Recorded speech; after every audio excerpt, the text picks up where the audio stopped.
Hello friends, स्वागत है आपका गुरु कृपा स्टेनो क्लासेस जोधपुर में। आज का डिक्टेशन स्टार्ट होगा 5 सेकंड बाद। स्टार्ट। मानव जीवन में सुख और दुख दोनों का मिश्रण होता है। विराम।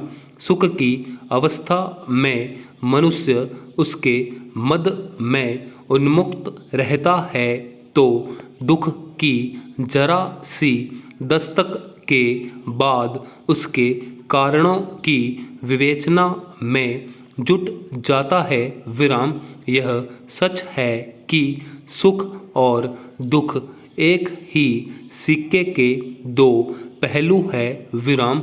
दोनों ही मनुष्य की अनुभूति का परिणाम है। विराम।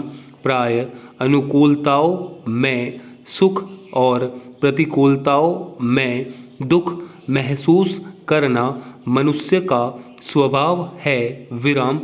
यूं तो अधिकांश मनुष्य सुख की आकांक्षा करते हैं, लेकिन यह भी सही है कि दुख के अस्तित्व से ही सुख की अनुभूति हो पाती है। विराम।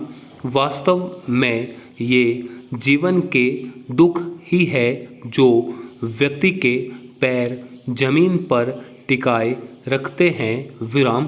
दुख की स्थिति में ही मनुष्य संघर्ष के लिए नए सिरे से तैयार होकर सुख प्राप्ति के उपक्रम में संलग्न हो जाता है।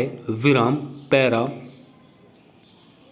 संसार में नाना प्रकार के सुख साधन भले कितने अच्छे दिखते हों, किंतु अंत में उनका परिणाम दुख ही है। विराम। संसार की चकाचौंध में छल ही छल भरा है। विराम। झूठी प्रतिष्ठा जीव के दुख का प्रमुख कारण है, जिसे हम जीवन से अधिक महत्व देते हैं। विराम।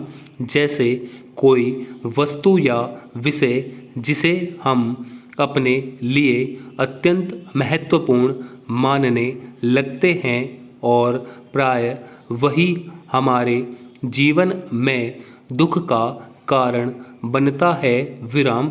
दुखों से मुक्त न होने का मुख्य कारण यह है कि प्राणी प्राय दुखों के मूल पर नहीं, अपितु उसके निमित्त पर प्रहार करता आ रहा है।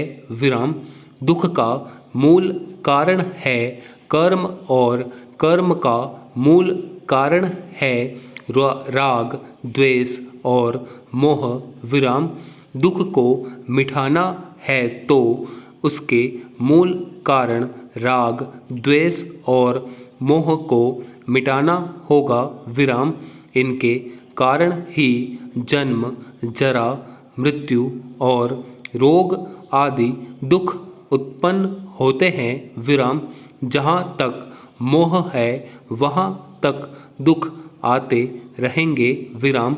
अतः कर्म बंध के मूल राग, द्वेष, अज्ञान और मोह आदि को समाप्त करके ही व्यक्ति दुख के मूल अर्थात कर्म और उससे जुड़े दुख को समाप्त कर सकता है। विराम। यही जीवन में सुख प्राप्ति का मंत्र भी है। विराम। स्टॉप।